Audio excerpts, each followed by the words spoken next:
Hello everybody and welcome to Parks Bros. It's Drew here. And today we're at Busch Gardens, Tampa, checking out Iron Gwazi and other updates to the park. Yep, that's right. I was finally able to visit Busch Gardens, Tampa in my last Florida trip, which ended last week. And I figured why not make a little Iron Gwazi update as well as Busch Gardens update, because there's a lot of things changing at the park, and it gives me a great opportunity to talk about what's going to be happening with my entire Florida trip and all the videos coming from that whole week. And no joke, there's going to be videos through December focused on this trip because we did so many things. But the first stop, I figure, within Busch Gardens should be Cheetah Hunt itself. If you didn't know, Cheetah Hunt, at least when I was at the park, was getting a full repaint job, just like many other coasters in the industry at the moment, like Tatsu at Six Flags Magic Mountain, Accelerator at Knott's Berry Farm, and even Phantom's Revenge at Kennywood in Pennsylvania. There are plenty of these jobs going around, and I gotta say,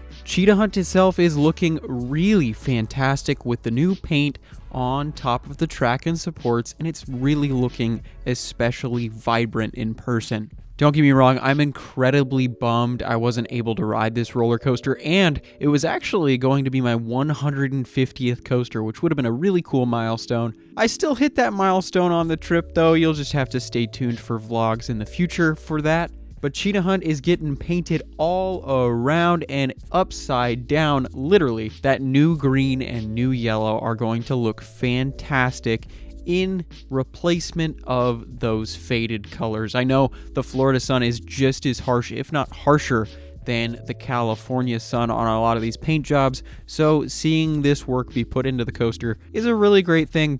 But I do have one question about Cheetah Hunt. As someone who's only visited the park a total of one time, what the heck is going on with this support for Cheetah Hunt? It's not supporting anything. Let me know what you know about it. I'm very curious. Now, of course, that leads us to Iron Gwazi, the big thorn in our sides if we're a little impatient. But I gotta say, in person, this thing looks massive. Realistically, it's about the same height as SheiKra in the park, but with it standing in the center as the icon of the park, you can literally see it from absolutely everywhere, even near Kumba. I will say though, being in person does give you some really interesting perspectives on certain elements. One of those was definitely the wave turn above the station, which was really cool to see in person. Something that I won't be able to do a good job at is describing the insane whip that looks like it will occur between this element as well as that overbank turn, which is actually an inversion.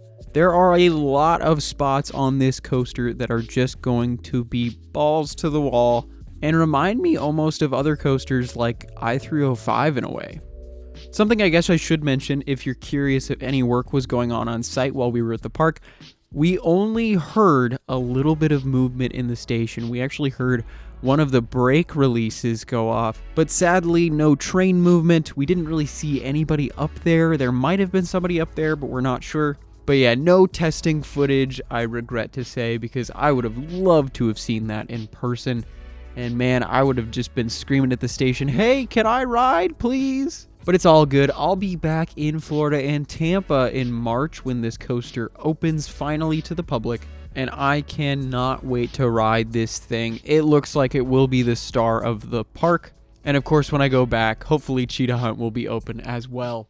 But with all that said, I just wanted to talk a little bit about the Florida trip and what's upcoming for the channel itself. Look out for vlogs from Volcano Bay, Universal Studios Florida, Islands of Adventure, SeaWorld Orlando, Busch Gardens Tampa, and of course the 2 Fun Spot parks, because I was able to visit all of those at least one time. Some of those multiple times, like Islands of Adventure. But there will literally be videos and vlogs from this trip for the next month and a half or so. And of course, sprouted in there, and of course spread throughout there is also going to be reviews from Magic Mountain, as well as a couple of Southern California vlogs here and there. So, of course, if you haven't subscribed and want to see more of my trip and, of course, my first experience at Busch Gardens Tampa, make sure to subscribe. I would really, really appreciate it. And if you want to support me even more and try and help me get to more trips like this in the future,